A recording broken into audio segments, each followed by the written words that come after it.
Star Wars 7x7, episode 2390. Today we're continuing our series of Mando Memos. Yes, that's what it's going to be called going forward. And today we're looking at what we learned about Dr. Pershing in Season 2 of The Mandalorian. It turns out that what we learned includes the fact that we have a lot of really big unanswered questions. Punch it.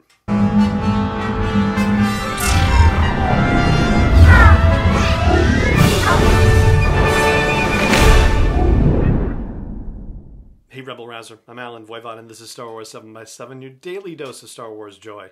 And thank you so much for joining me for it. So Dr. Pershing, we still don't know his first name, appears in 2 episodes of The Mandalorian in Season 2. He appears via hologram in Chapter 12, or Episode 4 if you will, The Siege. That's the episode where they try to destroy that Imperial base on Navarro. And then he appears in actual form in The Rescue, which is the final episode of the season, Episode 8, or if you prefer, Chapter 16. Now, we didn't know what exactly Dr. Pershing was doing with Grogu in Chapter 3 of The Mandalorian. That would be Season 1, Episode 3, The Sin.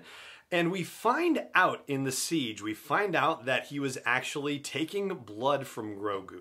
And we also get an idea about the reasoning behind it, that blood was being introduced into volunteers, into test subjects, to see whether they could make somebody force sensitive, to see whether they could enhance somebody's force abilities by introducing Grogu's blood into these volunteers. Well, according to Dr. Pershing, for 2 weeks things looked promising, and then the volunteers rejected the introduced blood and they all died. Now, when the Mandalorian, along with Greef Karga and Cara Dune, arrived at that base and heard that hologram message, they were looking around at what was in the room, and there was a tube that had basically like deformed bodies in it, and one of them looked vaguely Snoke-like, of course, from the sequel trilogy, and some eagle-eared folks on Twitter posted that Snoke's music, Snoke's theme from the sequel trilogy, was actually part of the background music that played during that episode. So Pershing ran out of Grogu's blood and said that he required access to the donor to continue his experiments, and of course apologized profusely to Moff Gideon, said, "I won't let you down again." Well, that presumably was the reasoning behind Moff Gideon sending the Dark Troopers to capture Grogu. I mean, I think he just wanted to do that anyway, but all the more reason to, right? To capture Grogu in the tragedy, that's Chapter 14, or Episode 6 if you prefer. Now, one of the unanswered questions to pursue related to Dr. Pershing is whether he actually extracted more blood from Grogu before Grogu was rescued. So at the very beginning of the final episode of the season, The Rescue, Chapter 16, Pershing is captured by Boba Fett and Din and Cara and Fennec Shand, but we don't know whether he was just being flown around randomly or if he was actually, say, being transported to Gideon's ship and was going to, hopefully conduct his experiments and continue his work with Grogu by the time he got to Gideon's ship. We still don't know if that's actually the case. So, open question as to whether they got more of Grogu's blood to continue their experiments by the end of the season. Another open question is what Pershing's fate is. So we know that he was captured by Din and his merry band, but we don't know what they did with him. I think probably the safe presumption is that Din is going to turn him into the New Republic and collect whatever bounty is involved, and heck, maybe share a little bit of the proceeds with Boba Fett and Fennec Shand, I would imagine. It seems like the honorable thing to do, that's for sure. So, as far as not knowing what Pershing's fate is at the end, and also not knowing whether they got any more of Grogu's blood, even if they did, you would think that, based on the events of The Rescue, that everybody would be turned into the New Republic. So even if they did get Grogu's blood, it would be turned over to the New Republic. And if Moff Gideon and Dr. Pershing were to continue their experiments, they would not only have to get away from the New Republic, but they would also have to steal back a bunch of their material, including all of that research material. And that is pretty much what we know and the contours of what we don't know about Dr. Pershing as a result of the events of Season 2. As far as other big unanswered questions, well, these are ones that extend from Season 1 outward and were not answered in Season 2. Like, for example, who on earth was holding Grogu captive in the first place, right?